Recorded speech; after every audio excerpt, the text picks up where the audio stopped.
The door opened, and she flew out of it. Not gently, not with any of the grace he had always carried in that house. Juliana hit the cold night air of the estate courtyard with nothing but the bag in her hand, and the child growing inside her, and the sound of his voice still burning in her ears. "Get out!" That was all he had said. She turned around. The door was already closing. Sung Jin. Her voice did not shake. She had decided it would not shake. "Look at me." He stopped with his hand on the door. He did not turn around. She said, "I am carrying your children. Not a secret, not a problem. Your children, and you are sending me into the rain." The courtyard was silent, except for the rain hitting the stone. He said, without turning, "There will be money. There will be arrangements." She said, "I do not want your money." He said, "Juliana." She said, "Say it to my face. If you are going to do this, say it to my face." He turned around, and she saw it. Not cruelty. That would have been easier. She saw fear. Pure, complete, consuming fear, wearing the face of the most powerful man in Gangnam. She looked at him for a long time. Then she picked up her bag. She walked through the gate. She did not look back. 5 years later, his gate opened again, and 2 children were standing in the rain, with his eyes. If you are new here, please hit the subscribe button right now, and drop a comment below telling us where you are watching from. This story is one you need to stay for from the very first second to the very last. Also, if stories like this make your heart race, I have something special for you. The Ultimate Mafia Boss Love Collection brings together 15 unforgettable Afro-Korean romance stories, 20 audiobook versions, and 5 exclusive bonus stories not available on YouTube, but only through the collection. Click the link below if you'd like hours of romance waiting for you anytime. Now, let's get into today's story. Park Sung-jin was 38 years old.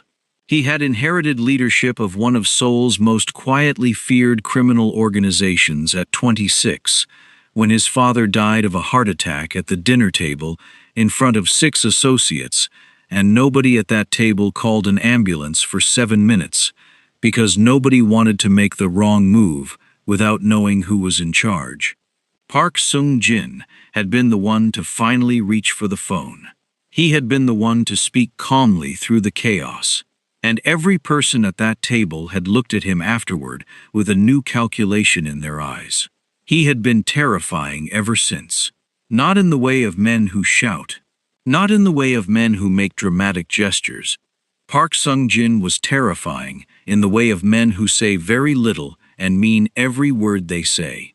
He had eyes that looked at people the way accountants look at numbers, always adding, always finding the discrepancy, always arriving at an answer that no one else had reached yet. His organization controlled certain import and distribution arrangements that moved through several ports in South Korea. This is the polite way to say what it was. Everyone in the relevant circles understood what it was.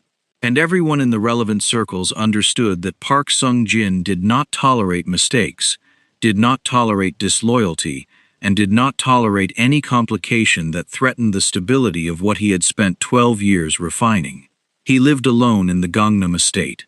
He had no wife, no children, no family left beyond an elderly aunt in Busan who sent him fish cake at Chuseok every year and asked in her card when he was going to get married, and he threw the card away every year without replying. His world was work. His world was structure. His world was the knowledge that everything was where he had placed it. He liked things where he had placed them, which is what made what happened 5 years ago so difficult, because he had not placed her there. Her name was Juliana Williams. She had come to work at the estate as part of a household staff rotation, hired through a private agency that supplied domestic workers to high-end properties across Seoul. She was Nigerian, 24 years old at the time, quiet in the way of someone who had learned early that watching was safer than speaking. She had been in Korea for 2 years before she arrived at the estate. She spoke Korean well enough to navigate the household instructions. She learned quickly. She made no trouble. Park Sung-jin did not notice her for the first 3 months. This was not unusual. He did not notice most of his domestic staff. They were background, functional, invisible in the way that furniture was invisible. He noticed them when something was wrong, when something was missing, when something was not where he had placed it. He did not notice them when everything was correct. She was always correct. And then one night, in late autumn, Park Sung-jin could not sleep, which was not unusual, and went to the kitchen to find something to eat, which was unusual, because he did not usually permit himself the small indulgence of wandering his own house at odd hours. There was something undignified about it, something that reminded him of the hollow middle-of-the-night feeling he had as a boy, that he had worked very hard to outgrow. Juliana was in the kitchen. She was not supposed to be there. Staff hours ended at 10. It was past midnight. But she was sitting at the kitchen table with a small notebook and a glass of water, and she was writing something in a language he did not recognize. And she looked up when he walked in, with an expression so completely unafraid that he stopped moving for a second. Most people startled when he appeared unexpectedly. It was one of the consistent small satisfactions of his life. She did not startle. She looked at him the way you look at someone who has arrived exactly when you expected them to, even when you did not know you expected them. He said in Korean, "What are you doing here?" She said, in Korean, "I could not sleep either." He looked at her for a long moment. Then he went to the refrigerator and found the rice his cook had left covered and set it on the stove to reheat, and did not ask her to leave. She did not leave. They sat in the kitchen in a silence that was not uncomfortable, which was the strangest part, because Park Sung-jin was not a man who experienced comfortable silences with anyone. Silences with him were usually charged, usually careful, usually the silence of people watching what they said. This was not that kind of silence. He asked her what she was writing. She told him she was writing a letter to her younger sister in Lagos. She sent one every 2 weeks. Her sister was in secondary school and struggled with mathematics, and Juliana always included problems she had worked out herself as examples, alongside the letter, because she believed understanding the steps mattered more than being given the answers. Park Sung-jin looked at her and said nothing. Then he said, "Does it work?" She said, "She went from bottom of the class to third. So probably, he ate his rice." She finished her letter. He asked her once about Lagos, and she answered carefully, the way people answer when they are not sure how much of their real life is welcome in a conversation. He listened without interrupting. She noticed that he listened the way very few people listened, completely, without already forming his response while she was still talking. She noticed a lot of things about him that she probably should not have noticed. This is how it began. Not with drama, not with any single moment, but with a kitchen, a bowl of rice, a letter to a sister in Lagos, and 2 people who could not sleep in the same house, on the same night, in the same autumn.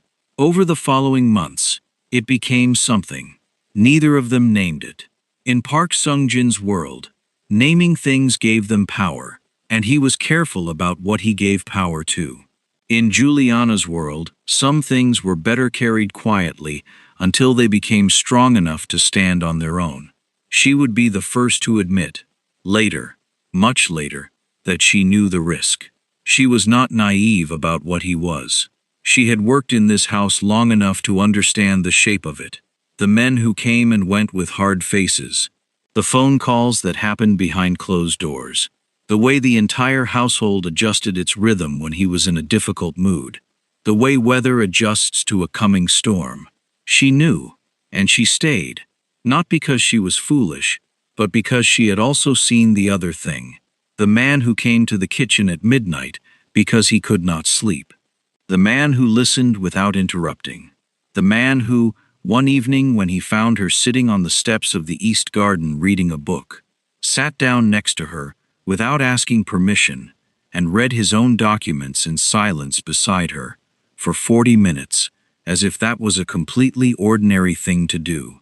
She had also seen the moment, one morning very early, when he found a bird that had hit the window and was lying stunned on the terrace. He had stood over it for 3 full minutes. He had not touched it. He had not called anyone. He had simply watched it, waiting. When it finally stood up and flew away, the expression on his face had lasted only a second before he composed it back into nothing. But she had seen it. He had looked relieved.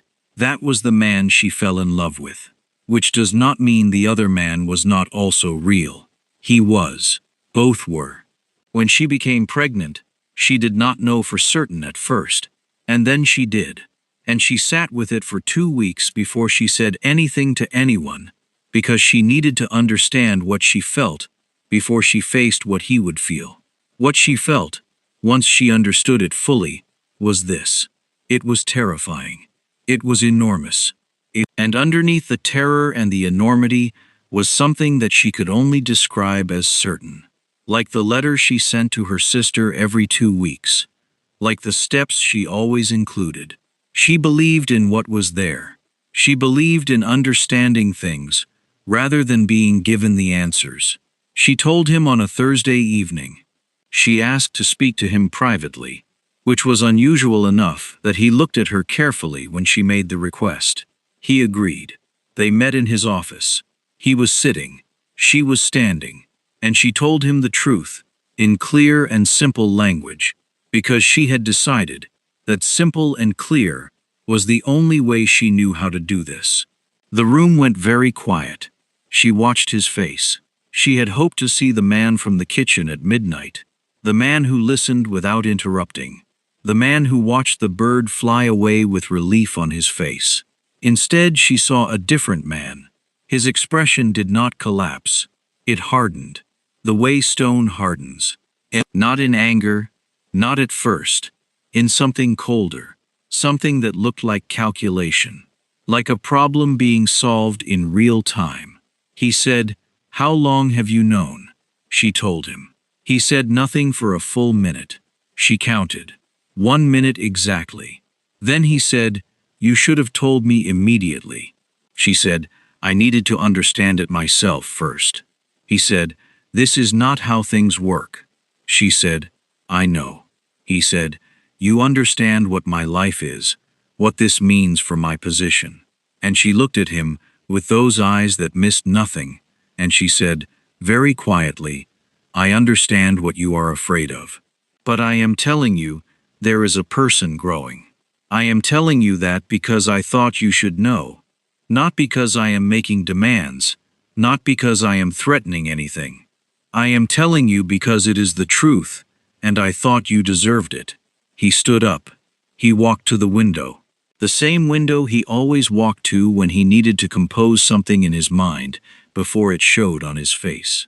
He stood there for a long time, and when he turned around, the man from the kitchen was gone. Completely gone. What stood in that office was the man his father had built. The man 12 years of this life had reinforced. The man who had learned that the only things that could not hurt you were the things you did not let inside. He said, "You need to leave the estate." She said, "I see." He said, "I will arrange severance. I will arrange for you to be moved to a different city. There will be support." She said, "I do not want your support." He said, "Juliana." And the way he said her name, the way he always said her name, with a care that could not quite disguise itself, almost broke through. Almost. Almost is a very hard word to live with when you are standing in front of a man who is choosing fear over everything. She said, "Will you at least acknowledge what you are doing?" He said, "I am protecting both of us." She said, "No." Her voice was still quiet, still clear. "You are protecting yourself. That is your right. But I want you to say it plainly. Say it plainly so that I can hear you say it, and you can hear yourself say it." The room was very still. He said nothing. She nodded once. She picked up the small bag she had brought with her. She walked to the door of his office, and she stopped with her hand on the frame, and she looked back at him one final time. She said, "I hope you sleep better than I think you will." Then she was gone. She was in her room packing for less than 20 minutes. Ha-Jin came to escort her, which was his job, and he did not look at her directly the entire time, which told her everything about how the instruction had been given and how much room there was to question it. None. It was raining that night. The same kind of cold November rain that was falling tonight, 5 years later, when the twins appeared at the gate. One of the junior guards drove her to a bus terminal 40 minutes away. He left the engine running while she climbed out. He did not wait to see her go inside. She stood in the rain for a moment outside the bus terminal. Her bag was not large. She had not taken much, because most of what she had been given in that house she did not want to carry. She looked at the sky. Then she walked inside. And that, for 5 long years, was where the story of Park Sung-jin and Juliana Williams was supposed to end. Supposed to. The east sitting room of the Park estate was smaller than the main receiving rooms, and that was the only thing small about it. The furniture was heavy and expensive, chosen by someone who understood that comfort and authority were not the same thing, and that a sitting room could communicate both without trying. The walls held 2 paintings, a landscape and something abstract. Neither of them invited you to feel at home exactly. They invited you to understand that you were somewhere significant. The twins sat on the sofa. They sat with their backs straight and their hands in their laps and their eyes moving around the room with a slow, methodical attention that was so unusual in children that the young guard who had been posted just outside the open door kept glancing in because he could not help himself. He had younger siblings. He knew what 5-year-olds looked like in an unfamiliar room. They fidgeted. They reached for things. They asked questions in loud voices without waiting for answers. They were noise and movement and curiosity with no off switch. These 2 were completely still. A woman from the kitchen staff had brought 2 cups of warm barley tea and a small plate of rice crackers and set them on the table in front of the children, and retreated quickly. The girl reached for her cup with both hands, the way Korean children were taught to receive things from adults. The boy waited until she had hers before reaching for his own. He was looking at the painting of the landscape. The guard outside the door noticed this. Noticed the boy's eyes moving across the painting methodically, the way someone reads a page, left to right, line by line. Not like a child admiring a picture, like someone cataloging information. Then the boy spoke. He did not speak to the guard. He spoke to his sister. He said something in a low voice, and his sister tilted her head and responded, and they had a quiet exchange that the guard, whose Korean was the only language he knew, could not follow because the children were not speaking Korean. They were not speaking English either. Whatever language it was familiar between them. Comfortable, fast, like breathing. Then the boy switched back to Korean, completely and without any transition, and looked at the guard in the doorway, and said politely, "When will he come?" The guard blinked. "Soon." The boy nodded. He picked up his tea. He drank it in small, careful sips. The guard outside the door thought, for a reason he could not fully explain, that he felt more observed than the children did. Park Sung-jin arrived 12 minutes later. He did not rush. He had learned long ago that the pace at which a man enters a room communicates his understanding of who controls it. He walked at his own pace. He wore dark trousers and a plain dark shirt, what he had been working in, because changing would have communicated something he did not want to communicate. He came as he was. He stopped in the doorway and looked at them. The girl saw him first. Her eyes went to his face, and then did something complicated. Not fear, not relief. Something that was trying to be neither, but contained both. She pressed her shoulder against her brother's, without looking at him. A small, involuntary movement. "He's here." The boy turned. And Park Sung-jin, who had spent 12 years building a face that showed nothing, felt the world tilt. Because the boy's eyes were his. Not similar. Not reminiscent. Not the kind of resemblance you argue about over a dinner table while someone says you cannot tell these things for certain. Identical. The exact shape. The exact stillness. The exact way they moved, measuring everything without hurrying. He was looking at himself at 5 years old, and he had never in his life felt less prepared for anything. He walked into the room. He sat in the chair across from them. He did not reach for them. He did not perform warmth he had not earned. He looked at them the way he looked at everything he needed to understand. He said, in Korean, "What are your names?" The boy said, "I am Ji-won. She is Seong-min." Korean names. That surprised him. He said, "Who named you?" Ji-won said, "Our mother." He said, "Where is your mother?" "She is waiting," Ji-won said. "We asked her to wait. We said we wanted to come first." Park said, "You asked her to wait." Ji-won said, "Yes." Park looked at Song-min. She had not spoken yet. She was watching him with an expression that was harder to read than her brother's. Less careful. More something else. He could not name it immediately, and he was a man who named things quickly. He said to Song-min, "And you agreed to come first?" Song-min said, "It was my idea." He looked at her again. She did not flinch under it. He said, "Whose idea was it to come to this address?"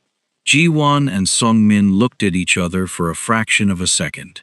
Then Song-min said, "Both of us." He said, "How did you know this address?" A small pause. Ji-won said, "We looked." He said, "You are 5 years old." Ji-won said, "We are 6. Park said, "You are 6 years old and you looked up this address." Ji-won said, "Our mother does not know we had this address. We found it ourselves. She thinks we found this neighborhood by following a different lead. We did not correct her." Park Sung-jin stared at his 6-year-old son who had just casually admitted to a small operational deception with the composure of a mid-level manager reporting a workflow adjustment.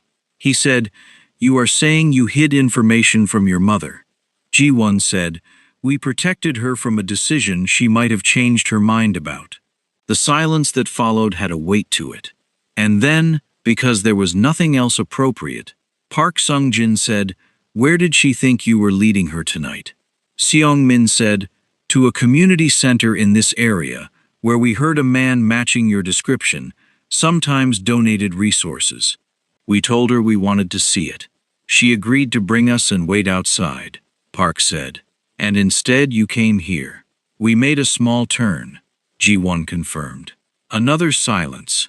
Park said, very carefully, "And you do not think your mother will be concerned about the small turn?" Seong-min said, "We told Ha-jin at the gate to call her and tell her where we are. We said to say we are safe and with the correct person, and she should come when she is ready." Ha-jin had not told him this. He was going to have a conversation with Ha-jin. He looked at these two children. These 6-year-old twins who had researched his address, planned a route, coordinated a cover story for their mother, briefed the security staff at his gate, and were now sitting in his east sitting room, drinking his barley tea with straight backs and hands in their laps, answering his questions like they had done this before. He said slowly, "How long have you been planning to come here?" Ji-won said, "A year and 4 months." Song-min said, "I wanted to come sooner. He said we needed more information first." Ji-won said, "We needed more information first." Song-min tilted her head. "We had enough at 11 months." Ji-won said, "We did not know about the east entrance at 11 months." Seong-min said, "The east entrance was not necessary." Ji-won said, "It was a contingency." Seong-min turned to Park Sung-jin and said with complete sincerity, "He is very thorough. It is sometimes a problem." Park Sung-jin sat back in his chair. He had interrogated grown men. Hardened men. Men who had every reason not to cooperate, and years of practice doing exactly that. He had never in his life felt as outmaneuvered as he felt right now. Sitting across from a 6-year-old girl who had just critiqued her brother's operational pacing with the energy of a senior partner reviewing a junior's report. He said, "What did you come here to find out?" Ji-won said, "We came to understand why you left." Seong-min added, "And to decide what kind of person you are." He said, "To decide." Seong-min said, "Yes. Our mother taught us that you do not accept other people's verdicts about someone. You gather your own information. Then you decide." He said, "And what information have you gathered so far?" Song-min looked around the room. "This house is very large. For one person. The guards are well trained. But the one outside this door has been looking at us for 20 minutes, and he is nervous. The paintings in this room were not chosen by you. Probably your mother," Park said. "What makes you think that?" Seong-min said, "The landscape is sentimental. The other one is trying too hard. They do not go together, and they would not go together if the same person chose both. So someone chose one and someone else chose the other. And neither person argued about it because one of them is gone." He looked at her for a very long time. He said, "My mother died 9 years ago." Seong-min said, "I am sorry." She said it the way her mother always said things. Simply, without decorating it. Because it was true, and the truth did not need decoration. He said, "You sound like her," Song-min said. "You knew our mother well enough to hear her in someone else." That was not a question. He did not answer it. He stood and walked to the window again. His old habit. His old way of buying himself a moment when something had reached him. He stood looking at the wet grounds of the estate, and he thought about the last 5 years. He thought about the night she had left. He thought about the weeks that followed, when he had told himself it was better, it was cleaner, it was the correct decision. He thought about the reports he had eventually commissioned, quietly, through channels that could not be traced back to him, just to confirm she was safe. The reports had come back with an address in Incheon. Then later, nothing. She had moved, and the trail had gone cold, and he had told himself that was also fine. That was also better. He thought about the nights he could not sleep. He had a lot of those now. He turned back around. Ji-won had finished his tea. Song-min was eating a rice cracker with the focused attention of someone who had skipped a meal. He realized they had probably been outside in the cold for a long time before the guard finally opened the gate. He said, "When did you last eat?" Song-min said without looking up from the cracker. "Lunch," he said. "It is almost 1 in the morning." Ji-won said, "We had a busy evening." He went to the door and spoke quietly to the guard and told him to bring proper food. Not crackers. Something warm. The guard moved immediately. He came back in and sat down. He said, "Tell me about your life. And this is where it gets good, besties, so stay close." Because the story these twins told was not what he expected. And nothing about the next hour in that sitting room was what Park Sung-jin had prepared himself for. Ji-won spoke first. He spoke carefully, in the organized way of someone who had thought about this conversation and prepared for it. The way you prepare for something important and cannot quite decide if you are more ready or more afraid. He said that after their mother left Seoul, she had found her way to Incheon with the help of a woman she had met at the bus terminal that first night. A woman named Hyeja, who ran a small guest house near the waterfront, and who had looked at a pregnant young woman standing in the rain outside a bus terminal at midnight, and had not asked any questions. Only one. She had said, "Do you have somewhere to go?" And when the answer was no, she had said, "Come." Hyeja, Ji-won explained, had become the first person outside their mother who they called family. She was Korean, in her 60s, and she had strong opinions about fermented vegetables and weak opinions about everything else, which made her, as Seong-min pointed out, an excellent person to live with. Their mother had stayed at the guest house through the pregnancy. She had worked where she could. Kitchen work, cleaning, translation, because her Korean had by then become genuinely strong, and there was always someone at the waterfront who needed something translated and had money to pay for it. She had saved carefully. She had been preparing. The twins were born in March. In the hospital, she had held them for the first hour without saying anything, just looking. Song-min had been quieter as a baby. Ji-won had been louder. This, Song-min said, was the first sign of the fundamental difference in their temperaments that remained accurate to this day. Ji-won said that was not accurate. Seong-min said she was correct, and he knew it, and his thoroughness meant that sometimes he was simply slower to arrive at the obvious conclusion, which was not the same as being wrong. They were 6 years old. They argued like this all the time. Park Sung-jin found himself doing something he had not done in a meeting in 12 years. He lost track of time. Their mother, Ji-won continued, had begun rebuilding in earnest after the twins were born. She had started a small food business. Nigerian food, sold at first from the guest house, then from a market stall, then, after 2 years of the market stall, from a small shop front that she rented on a street that Haja's nephew owned. She specialized in soups and stews and rice dishes that she made in large batches every morning and sold in containers. She had regular customers within a month. Within a year, she had a waiting list. Juliana Williams, it turned out, knew how to work. She had always known how to work. That was one of the things, Park Sung-jin remembered, that he had noticed about her in the beginning. Not because she was obedient, but because she was precise. She did things correctly the first time. She did not require management. Seong-min said their mother had taught them both to cook by the time they were 4. Not as a game, as a skill. She had said a person who cannot feed themselves is dependent on someone else's mercy, and mercy was not a currency you could count on. Ji-won had learned the logistics, the timing, the efficiency. Seong-min had learned the flavor, the instinct, the adjustment.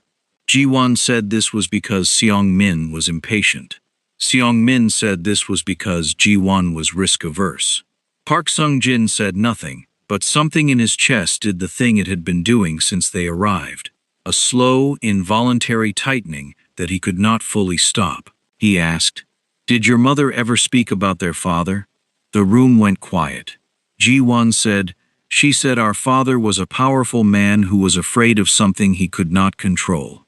Seong-min said, "She said that fear did not make him a bad person. It made him someone who made a bad choice." Ji-won said, "She said bad choices do not have to be permanent. She said people can change the story they are writing." He said, "But she did not tell you his name." Ji-won said, "She gave us enough to find you ourselves." He looked at Ji-won. That was deliberate. Ji-won said, "She wanted us to arrive by our own decision, not by her instruction." He said, "Why?" It was Seong-min who answered. She put down the second rice cracker she had been eating and looked at him with the eyes that were her mother's eyes, and she said, "Because she wanted you to meet us as people who chose to be here, not as children who were brought. There is a difference. People treat you differently when they know you chose." The food arrived. Warm soup, rice, a few side dishes that the kitchen had assembled quickly.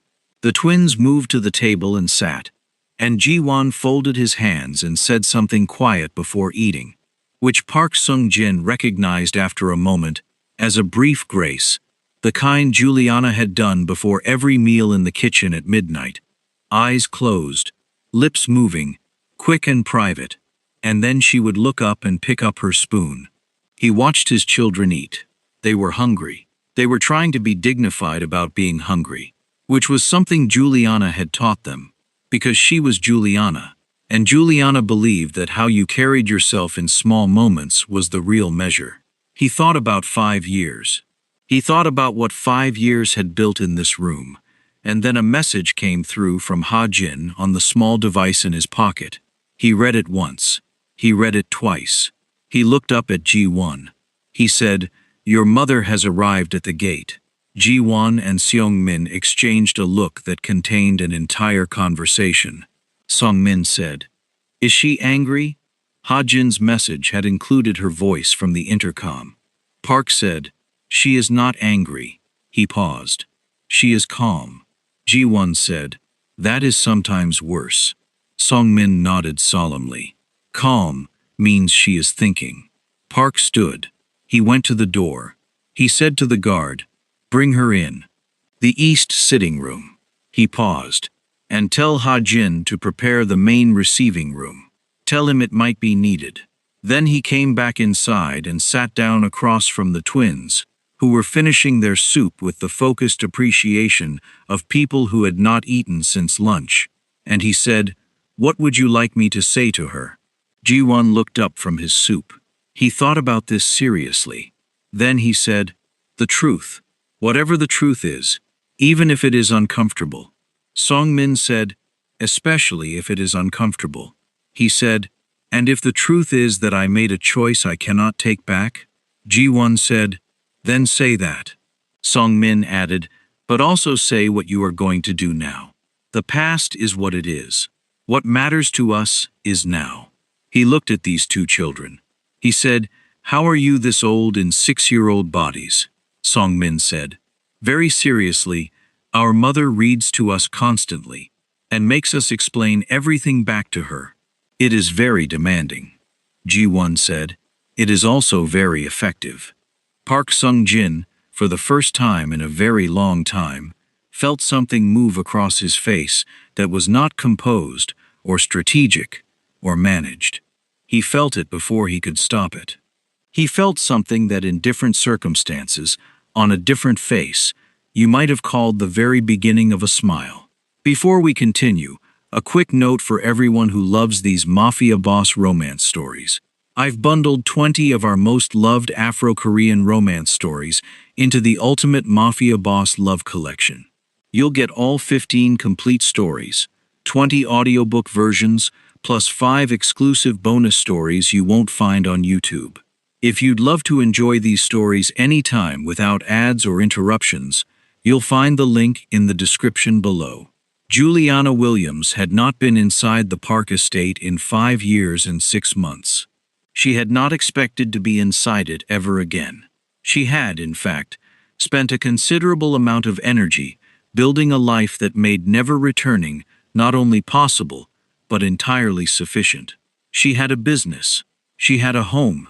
She rented and was close to being able to buy. She had Heja, who drove her too fast on highways and argued about ingredients, and had been to every school event the twins had ever had, sitting in the front row with a sign. She had what she had built, which was real, which was hers, which no one had given her, and therefore no one could take away. She had the twins, who were, she would say to Heja on evenings when things were hard, simultaneously the best thing that had ever happened to her and the most exhausting thing she had ever survived. And both of those were true at the same time and did not cancel each other out. She had not planned to come here tonight. She had planned to take her children to a community center in Gangnam, where she believed they were following up on a charitable organization they had decided they were interested in, which she had thought was unusually civic-minded of them, but had encouraged, because she believed in encouraging civic-mindedness, and also because she was a woman who ran a food business from 5 in the morning, and by 6 in the evening, she was tired enough that the idea of her children being independently curious about community service felt like a gift. She had been sitting outside in the car for 11 minutes when the call came from a number she did not recognize. A man's voice, calm and professional, who had said, "Your children are safe. They are inside the Park estate. You may come when you are ready." She had sat with the phone in her hand for 30 seconds. Then she had looked at the window of the car and said 3 words out loud that she had not said in front of the children in 6 years. The 3 words were not printable on this channel. Then she had started the car. She was not angry when she arrived at the gate. This surprised her because she had been certain she would be angry. She had been preparing anger the entire drive. She had been assembling it, organizing it into the specific shape of what you say to two 6-year-olds who have committed a complex multi-step deception to bring you to the door of the man who threw you out in the rain. But by the time the gate opened and she walked through it, the anger had settled into something quieter and more complicated. Something that felt, if she was honest, like the calm before you make a decision you have been postponing. She had been postponing this, not consciously, but somewhere in the back of her mind, where the truths you do not look at directly live. She had known that the twins were getting to the age where this question would become unavoidable. They were too observant, too thorough, too much like him, which was the part that broke her heart a little every time she thought about it. Not because she resented it, but because she loved them for it, and resented him for making that complicated. She followed the guard across the estate grounds. It was still raining lightly. The estate looked exactly as she remembered. The fountain was off, the garden lights were on. She had used to walk this path every evening after her duties ended, back when she had been invisible and content to be so. She was not invisible now. She was a woman who had given birth alone, raised two extraordinary people mostly alone, built something from nothing, in a city where she started with nothing, and walked back through a gate she had been thrown out of with her head exactly as level as it had been the night she left. The guard brought her to the east sitting room. She stopped in the doorway. The twins looked up from their soup. Songmin's face did the thing it always did, when she had done something she knew was questionable. Not guilty, exactly. Because Songmin had a complex relationship with guilt that involved a great deal of rationalization, but somewhere in the neighborhood of anticipatory accountability. Jiwon said, "We can explain," she said in the language only the three of them shared, the Igbo she had taught them alongside Korean and English, because she believed your mother tongue was not a gift you gave away. You had better. Then she looked across the room. Park Sung-jin was standing. He had stood when she came in. She noticed that. He had not stayed seated in the chair of authority. He had stood. She looked at him. He looked at her. 5 years. He was the same. That was the thing about him. He had not softened. He had not aged into warmth. He looked exactly like the man she remembered. Precise and guarded, and somehow both present and behind glass at the same time. But he had stood. She said in Korean, "I apologize for arriving this way. They were not supposed to come here." He said, "I know." She said, "They have explained themselves, I assume." He said, "Thoroughly." Sungmin said quietly and from behind her soup bowl, "We also apologized." Ji-won said, "We did." Juliana looked at her children for a moment. Then she looked back at Park Sung-jin. She said, "I would like to speak with you privately, if you are willing." He nodded. He looked at the twins. He said, "Can you manage for 20 minutes? Ji-won said, "There is more soup." Sung-min said, "And we have questions about those paintings." He said, "I will answer them after." Sung-min looked at Ji-won. Ji-won looked at Sung-min. They turned back to their soup. Juliana followed Park Sung-jin to the main receiving room, and she would tell Hyeja later, much later, that walking through this house again was the strangest experience. Not because it had changed, because it had not. Because every room was exactly as she remembered and she had imagined, in the years since, that she might have exaggerated it. Might have made it larger, or colder, or more impressive than it was. But she had not. It was exactly as large and cold and impressive as she remembered. The main receiving room had a low table and chairs that were intended for guests who were being treated seriously. He sat. She sat across from him. There was no tea this time, which she thought was probably correct. This was not that kind of conversation. He said, "I had you found." She looked at him. "When?" He said. "About 3 months after that night. I commissioned a trace through a private firm. They found an address in Incheon." She said, "I know." I saw the notice. He said, You saw it. She said, Hage's nephew works in building management. He told me someone had been asking about my residency documents. I moved the following week. He looked at her. You knew I found you, and you moved anyway. She said, I did not know why you were looking. In my experience at that point, looking for me was not in my best interest. He said nothing. She said, Did you plan to do something with the address? If you found it? He was quiet for a moment. I do not know. He said, I told myself I only wanted to confirm you were safe. She said, Were you going to help? He said, again, I do not know. She respected that. The not knowing. The honest not knowing was better than a constructed answer. She said, I want you to understand something. I did not raise them to come here. This was not part of my plan. I have been preparing them for a lot of things. But this, in this particular house, tonight, this was not mine. He said, They told me. She said, Then you know they did this on their own initiative. Which means you should know that the people who raised them into children who could do this are not people who spent the last 6 years preparing an assault. They are people who raise children who believe in gathering their own information and making their own decisions. He said, You? She said, Me, Haja, a few good teachers. A lot of arguments about everything, mostly at breakfast. Something almost moved on his face again. She said, How long have you been in this house alone? He said, I am not alone. There is staff. She said, Staff is not the same thing, and you know it. He looked at her. She said, I am not saying this to wound you. I am saying it because I need to understand who you are now, so that I can have an honest conversation with you about my children.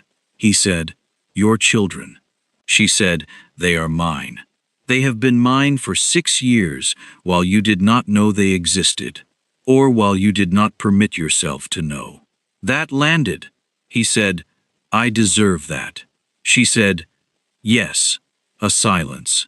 She said, I did not come here tonight, planning to forgive you. I want to be clear about that. I do not have a tidy ending prepared. I have not been building toward this as a story where everyone reconciles and goes home happy. That is not what life has taught me to expect. He said, What do you expect? She said, I expect what my children told me they came here for. Truth, whatever it is. And then we all decide what to do with it. He said, Then here is the truth. He sat forward. He did not look at the window. He looked at her. He said, I was afraid. That is the complete explanation, and it is not a good one. I was afraid of what you and a child would mean in the world I had built. I was afraid of what it would expose. I was afraid that love, and I am using that word because I believe it was accurate even then, was something my world would use against me. So I removed it before anyone else could. She said, You removed me. He said, Yes, and I was wrong. And saying I was wrong does not fix anything. I understand that. But you asked for truth. That is the truth. She was quiet. He said, When they were sitting in that room tonight, when Song Min told me about the paintings and got it exactly right, I felt something I have not felt in a long time. I do not know what to call it. Something like grief. Something like wanting to go back to a specific moment and make a different choice. She said, You cannot go back. He said, I know. She said, But you can make different choices now. He said, Yes. She said, That is the question. Not what you should have done. What you are going to do. He said, What do you want me to do? She said, I want you to be honest with them, the way you were just honest with me. I want them to hear you say what you did and why. Not to punish you, because they are the kind of children who will know if you are managing the truth, and they will not respect a managed truth, and they will be right not to. He said, And after that? She said, After that, we figure out what is appropriate. Carefully. Slowly. This is not a reunion movie. These are real children. My real children. And whatever comes next comes at their pace and my pace, not yours. He said, understood. She said, good. Another silence. A different kind. Not the silence of things unresolved, but the silence of things that have been set down after a long time of being carried. She looked around the room. She said, your house is very quiet. He said, it usually is. She said, that must be strange when you are used to other things. He said, what do you mean? She said, Song-min and Ji-won are not quiet at all. Even when they are quiet, they are thinking very loudly. You can hear it in the room. The thinking. He said, I noticed. She said, how was that for you? He said, very quietly, it was the least alone I have felt in 5 years. Now if there is anyone out there who has not subscribed to this channel yet, please stop right now and subscribe. Because what is coming in the next part of this story is the moment that will stay with you. This is the emotional peak. Comment below and tell us what you would do if you were in Juliana's position right now. Like the video so we can keep making stories like this for you. They walked back to the east sitting room together. Not side by side exactly. Not yet. But not separately either. Something in between. The twins looked up when they entered.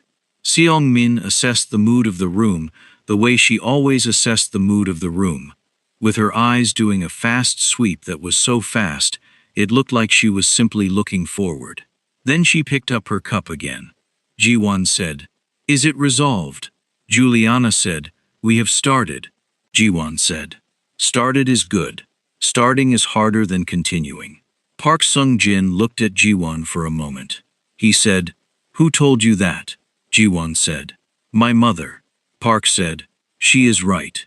Sung-min said, she usually is. She said it completely without irony. As simple fact. Juliana sat down. Park sat down. And for a moment, the four of them were in a room together, and nobody said anything, and it was not uncomfortable, in the way silences are uncomfortable, when things are unresolved.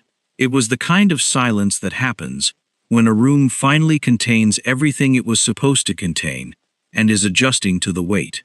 Seong-min said, you said you would answer questions about the paintings. Park looked at the painting on the wall. The landscape. He said, my mother chose that one. She bought it at a gallery in Incheon when I was about your age. She said it looked like a place where nothing bad had happened yet. Song-min looked at the painting seriously. And the other one? He said, I chose that one. 10 years ago. Song-min looked at the abstract painting. She looked at him. She said, yours is trying too hard. He said, I know. Ji-won said, you should get a different one. He said, what would you recommend? Ji-won thought about this with genuine seriousness. Then he said, something that does not feel like it is explaining itself. Park said, that is a good criterion. Ji-won said, our mother's shop has a painting above the counter that a customer gave her. I like it. It is of the Incheon waterfront at low tide. Park said, does it explain itself? Ji-won said, no, it just shows what is there. Park nodded. He looked at Juliana. She was watching her children with the expression she wore when they did something that reached her in a way she was not going to announce in front of witnesses. He recognized it because he had seen it once before, years ago, in the kitchen at midnight, when he had laughed at something she said, a real laugh, not the controlled kind, and she had looked at him exactly this way, like someone finding something they had thought was lost. He understood now why she had kept coming back to the kitchen. He understood, sitting in this room with his children and their mother, that she had not been chasing him.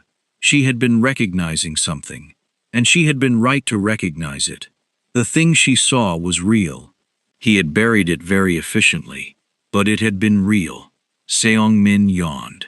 It was enormous and complete and entirely undignified, and then she looked slightly embarrassed about it for exactly 1 second before arranging her face back into composure.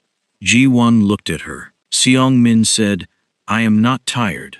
Ji-won said, you yawned like a seal. Seong Min said, I did not. Ji-won looked at Park Sung-jin. She yawns like a seal. Every time. Since she was a baby. Our mother has a recording. Juliana said, I do not have a recording. Ji-won said, she has a recording. Park Sung-jin looked at Sung-min, who had arranged her face into the expression of someone who was absolutely not yawning like a seal and never had. And something in the room shifted permanently. Because he laughed. Not the controlled kind. Not the small movement around the mouth. A real laugh. Short but real. The kind that comes out before you can organize it. The twins stared at him. He cleared his throat. He looked at the table. Seong-min said, carefully, that was the first time you have laughed since we arrived. He said, yes. Song-min said, you should do it more often. He said, I am told this. Song-min said, by who? He said, no one, actually. You are the first. Song-min nodded, as if this confirmed something she had suspected. She said, then you have been spending time with the wrong people. It was past 2 in the morning when Ha-jin appeared quietly in the doorway and looked at Park Sung-jin with the expression of a man who had seen many unusual things in 12 years of this work and was still slightly uncertain how to categorize tonight. Park looked at him. Ha-jin said quietly, the children are falling asleep.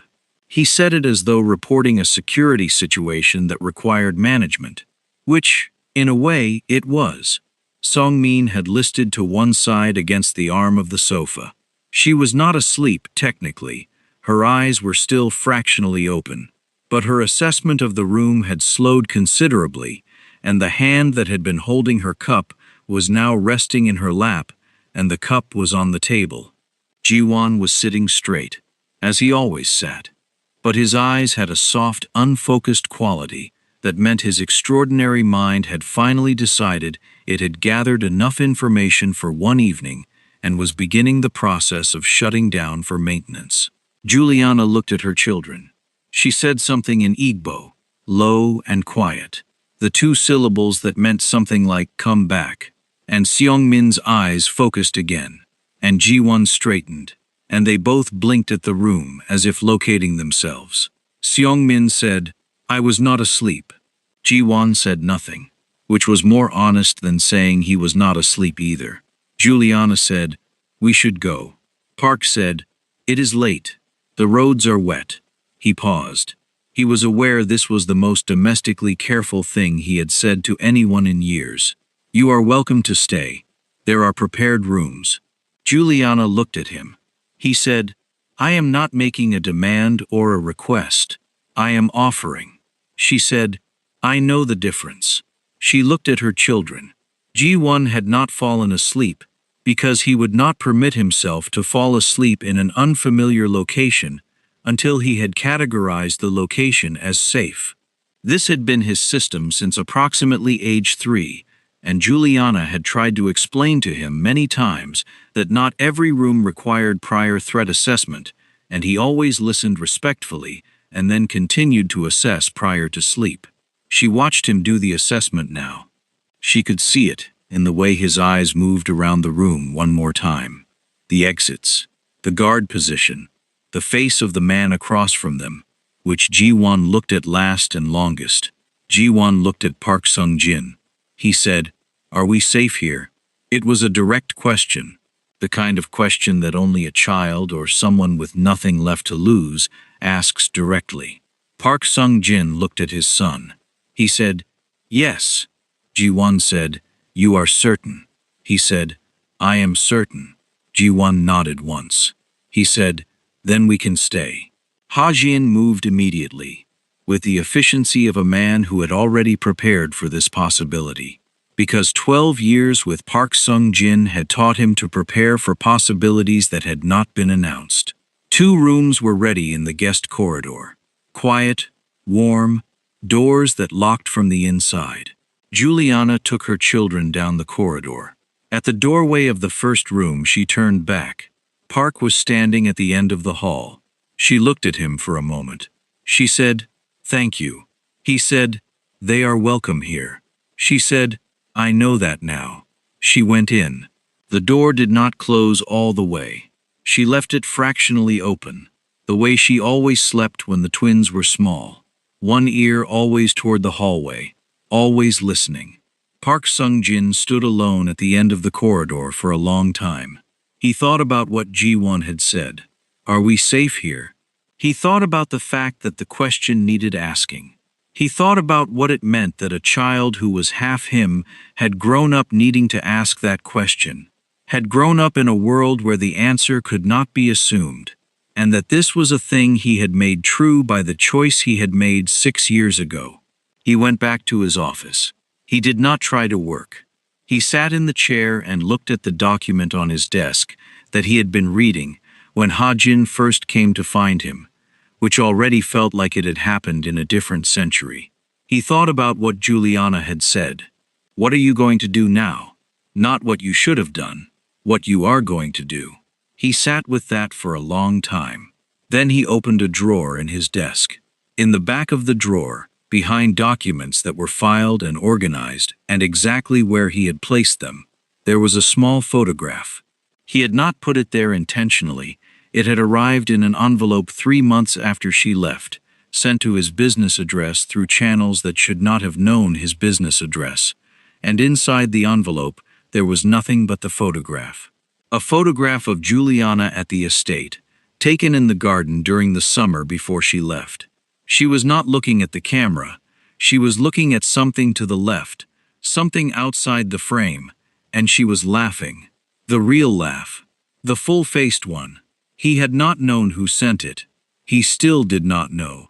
He had reasons to suspect, but no proof, and he had, by the standards of his world, the most efficient means of finding out if he chose to use them. He had not chosen. He had kept the photograph instead. He looked at it now. He put it back in the drawer. He did not sleep that night, but it was a different kind of not sleeping. Not the kind where you lie in the dark and your thoughts run the perimeter of everything you cannot fix. The kind where you sit and you make decisions. The quiet, irrevocable kind. The kind that stick. By the time the sky outside the estate windows began to lighten, he had made 3 of them. In the morning, Seong-min was the first one up. She appeared in the kitchen at 6:15 with her hair slightly askew and the look of someone who had slept excellently and was ready to resume operations. She found Park Sung-jin already at the kitchen island with coffee. She looked at the coffee. She looked at him. She said, "We are not allowed coffee yet." He said, "You are 6. She said, "I know. Our mother says the brain does not need additional stimulation at this age. She says our brains are already working at a level that concerns her sometimes." He said, "She is right." Seong-min said, "Are you making breakfast?" He said, "I was going to call the cook." Song-min considered this. She said, "What time does the cook arrive?" He said, 7. Song-min looked at the clock on the wall. She looked back at him. She said, "That is 45 minutes. He said, "Yes." She said, "Can you cook?" He said, "Adequately." She said, "Adequately is not the same as well." He said, "No, it is not." She said, "I can make eggs. Our mother taught me.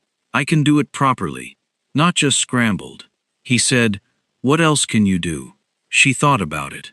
"Rice, if the cooker is set. Soup, if there is broth already made. Fried rice, if there are leftovers from yesterday." He said, "There is broth." Seong-min moved to the refrigerator. She opened it and stood on her toes to see the upper shelves. She said, "Do you have spring onions?" He said, "Probably." She said, "You need to know what is in your refrigerator. That is basic." He found the spring onions. They made soup together. And Seong-min and Park Sung-jin in the kitchen at 6:30 in the morning, with Seong-min directing the process with the confidence of someone who had made this soup before, and Park following instructions with the attention of someone who understood that doing this correctly mattered for reasons that had nothing to do with the soup. Ji-won arrived at 6:45. He stood in the kitchen doorway and looked at the scene and did not say anything for 3 full seconds. Then he said, "You are making soup." Seong-min said, "Obviously." Ji-won said, "Who taught him the ratio?" Seong-min said, "I did." Ji-won looked at Park. He said, "She is strict about the ratio." Park said, "She is precise." Ji-won said, "That is a good word for it." He came in and found a seat at the kitchen island, the same island where his parents had first sat across from each other in a kitchen at midnight 6 years ago, and accepted the glass of barley tea that Park had already poured, because he had noticed the night before that Ji-won drank barley tea and not the juice that Seong-min preferred. Ji-won noticed that he had noticed. He wrapped both hands around the cup. He said, "You pay attention to small things." Park said, "I try." Ji-won said, "Our mother says the small things are the large things in a different size." Park said, "She is right about that too." Ji-won said, "She is right about most things. She would tell you she is wrong sometimes too, but that is because she is honest, and honesty requires you to admit when you are wrong. She is very thorough about both." Park said, "Like you." Ji-won thought about this. He said, "I think I am thorough from her. And from you, probably. I do not know yet which parts came from where." Song-min says the stubbornness is from you. Park said, "What does Song-min say comes from your mother?" Ji-won said, "The cooking, the fairness, the way we see things." Park said, "And the arguments?" Ji-won said, "Song-min says the arguments are from both of you." Park looked at the soup. He said, "She is probably right." Juliana arrived in the kitchen at 7. She stood in the doorway exactly as she had once stood in the doorway of his office, with her eyes taking in the room completely before she committed to entering it. She saw her children at the island. She saw the soup on the stove. She saw Park Sung-jin with a dish towel over his shoulder, doing something she could not have predicted in any version of last night she had imagined. She said, "Who made soup?" Seong-min raised her hand. Ji-won said, "He helped." Juliana looked at Park Sung-jin. He removed the dish towel from his shoulder. He said, "The ratio is correct." Seong-min supervised. Juliana said, "I see." Seong-min said, "He is better in the kitchen than you said." Juliana said, "I never said anything about his kitchen skills." Seong-min said, "You said he lived alone. I assumed." There was a beat. Then Juliana said, "That is actually fair reasoning." She sat down. Park poured her tea. She accepted it. The four of them ate the soup that Song-min had directed and Park had assisted with, and it was good. Not just adequate. Good. After breakfast, Park Sung-jin asked Juliana to walk with him. She agreed. The twins stayed in the kitchen with Ha-jin, who had been discovered by Song-min to have a surprising knowledge of traditional Korean card games, and who had been drafted into teaching them before he had fully understood what he was agreeing to. The estate gardens were wet from the night's rain. The air was cold and clear, the way Seoul mornings can be in the winter, sharp enough that you feel it in your lungs. They walked along the stone path that circled the fountain. He said, "I have been thinking about what you asked, what I am going to do." She said, "And?" He said, "I am going to step back from the business. Not immediately, there are arrangements that take time, but I have been working on a plan for the past 2 years to legitimize the remaining operations. Last night accelerated my commitment to that plan." She said, "I am not asking you to change your life." He said, "I know. I am telling you what I am choosing." She said, "Why?" He said, "Because I spent last night thinking about G1, asking if he was safe here. And I decided that if these children are going to have any kind of relationship with me, and I want them to, I will not have them in a world where that question has a complicated answer." She said, "That is a large thing to change." He said, "Yes." She said, "And you are certain?" He said, "I have been running toward this for 2 years. Last night gave me a reason to run toward it faster." She walked beside him in silence for a moment. Then she said, "I need you to understand something. My children are not a motivation for you to perform change. They are real people who will know the difference between real change and performed change. If you are going to be in their lives, you have to be genuinely different, not strategically different. He said, I understand. She said, do you? He said, Juliana. And the way he said her name was the same as it had always been, careful, with a weight that could not quite disguise itself. I am not performing anything. I have been alone in this house for 6 years. I chose that. I chose it because I convinced myself that the thing I removed was a complication. Last night, I met the complication. And the complication is extraordinary. And everything I believe about what matters, every honest thing I have ever told myself, tells me that the choice I made 6 years ago was the worst one I have ever made. She stopped walking. He stopped too. She looked at him. The cold morning light was even and clear, and there was nowhere to arrange his face into something different from what it was. She said, I am not going to tell you that we can go back. We cannot. He said, I know. She said, I am not going to tell you that forgiveness is immediate. It is not. He said, I know. She said, but I am standing in this garden talking to you, and my children made soup with you this morning. And Seong Min told you that you should laugh more often. Those things are also true. He said nothing. She said, we will take this one day at a time, very slowly. And the children set the pace. Not you, not me, them. He said, I agree. She said, and you are honest with them. Always. Whatever they ask. He said yes. She said, good. She started walking again. He walked beside her. After a while she said, the soup was good this morning. He said, Seong Min's instruction was very specific. She said, she always is. He said, she told me my refrigerator organization is inadequate. She said, she is right. He said, she said, that was a fair characterization. Juliana smiled. Just slightly. The kind that does not ask permission. He saw it. He did not say anything about it. He simply walked beside her, and felt the cold morning air, and thought about all the things that had happened in one night in this house, and what they meant, and where they led. When they came back inside, Ji-won was sitting on the floor of the main hall with Ha-jin, learning a card game with the intense concentration of someone who intended to master it before lunch. Song-min was at the window looking out at the gardens with an expression that meant she was planning something. She turned when they came in. She looked at her mother. She looked at Park Sung-jin. She said, did you resolve more things? Juliana said, we made a start. Song-min said, starting is harder than continuing.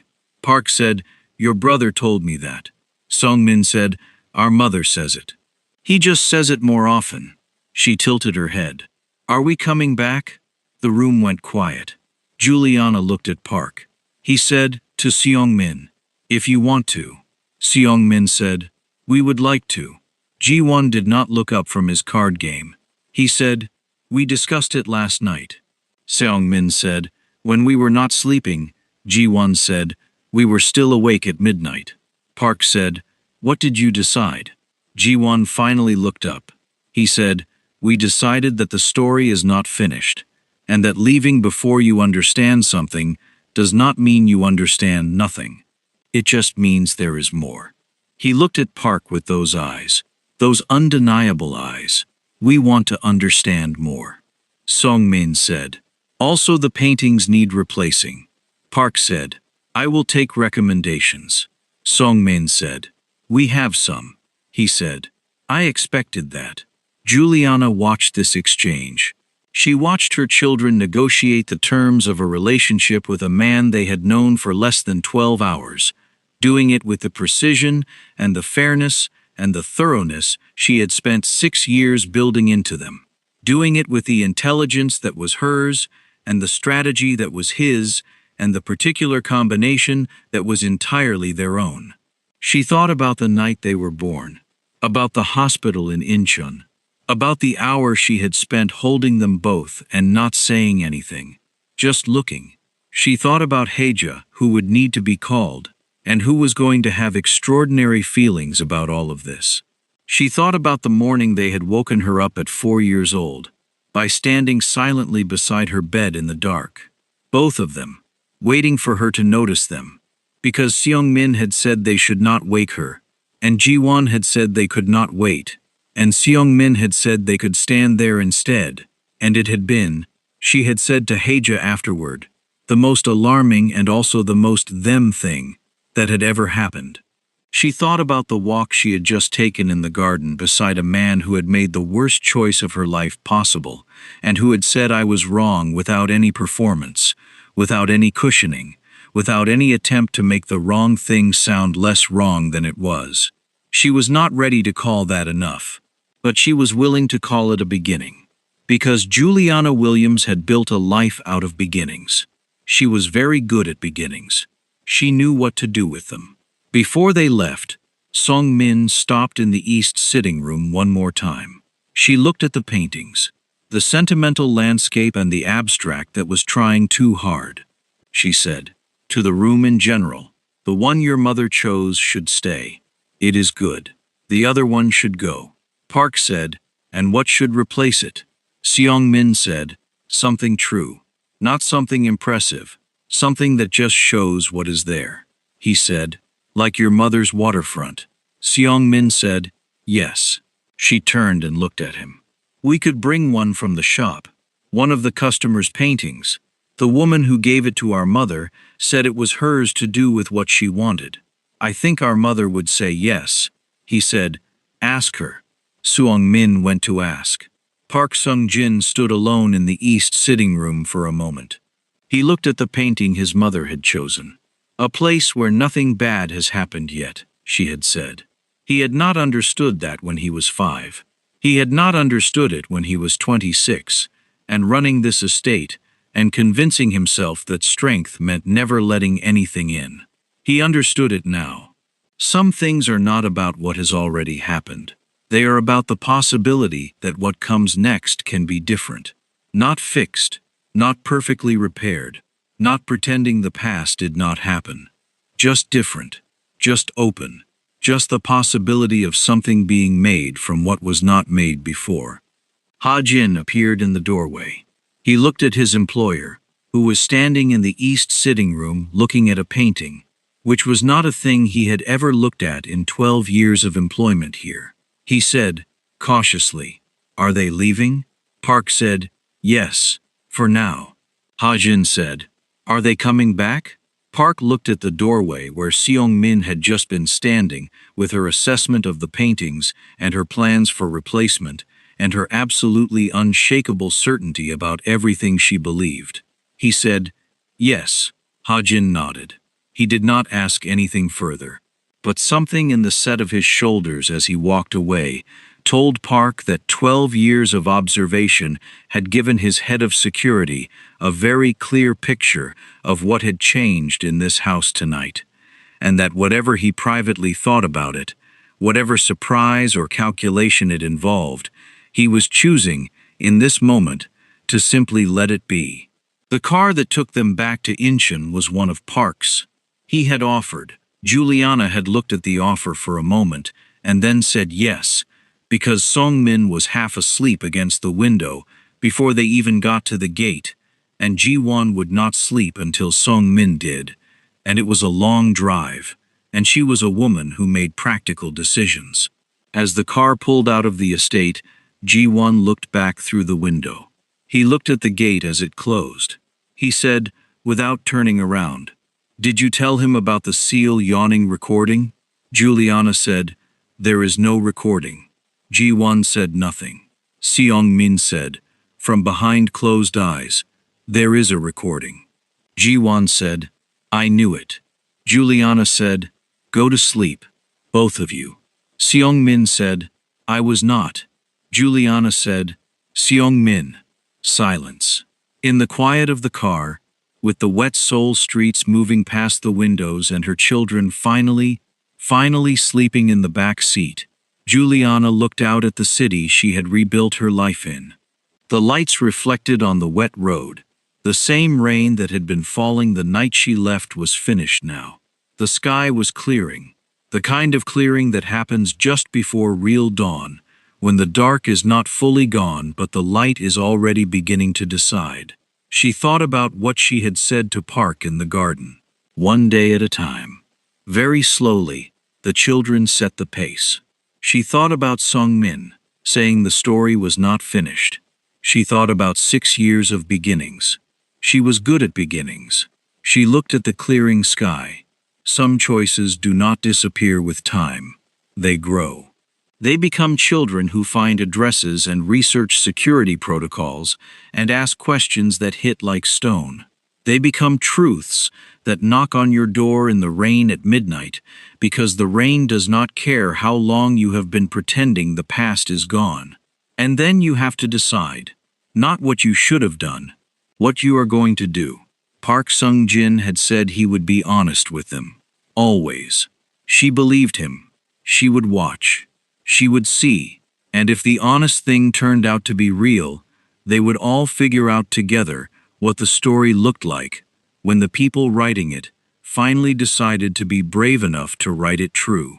Outside, Seoul moved on around them, enormous and indifferent and full of people beginning things every single minute of every single night.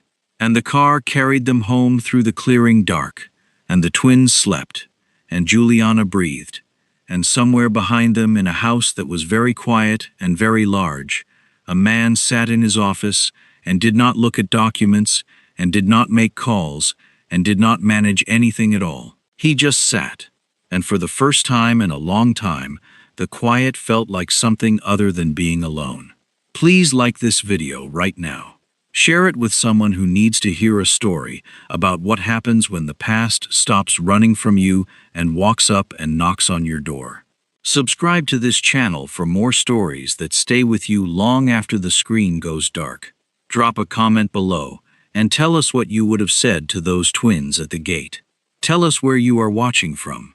If you enjoyed this story, imagine having 20 more unforgettable Mafia boss romances ready to read or listen to whenever you want. That's exactly why I created the Ultimate Mafia Boss Love Collection. Inside, you'll find 15 complete stories, 20 audiobook versions, and 5 exclusive bonus stories that aren't available on YouTube. You can get instant access through the link in the description. Thank you for listening, and I'll see you in the next story.